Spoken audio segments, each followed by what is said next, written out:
Actually எனக்கு bad boys ரொம்ப பிடிக்கும். ஏன்னா அந்த மாதிரி ஒரு பாய் ஃப்ரெண்டோட காலேஜ் போகும்போது தான் ரொம்ப கெத்தா இருக்கும்ல. Is the responsible, atrocious, reckless nuisance boy of 2018 batch. இந்த இன்ஜினியரிங் ஹிஸ்டரியிலே 48 பேப்பர் அரியர் வச்சவன் எவனுமே இல்லைல்ல. சரி, முத ஆளா நானே இருந்துட்டு போறேன்.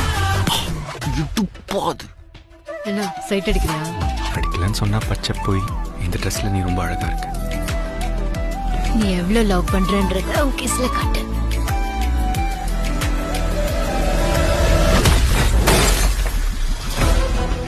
இந்த மாதிரி ஓவர ஆட்டம் போட்டீங்கன்னா காலேஜுக்குள்ள உங்க லைஃப் ரொம்ப கெத்தா இருக்கும். ஆனா இந்த காம்பவுண்ட் தாண்டா ஒரு நாய் கூட உங்களை மதிக்காது. எங்க கிட்டே இருந்து காசு வாங்கி அதை வீட்டுல சம்பளம்னு குடுக்குறியே, உனக்கு வெக்க மயிரே இல்லையாடா? அவன் நம்ம கிடைச்ச வரம்மா, எப்படியாவது அந்த 10 லட்சத்தை நாம விரட்டி கொடுக்கணும். லவ்வரை தான் பார்க்க முடியும், லைஃப் பார்ட்னரா பார்க்க முடியாது.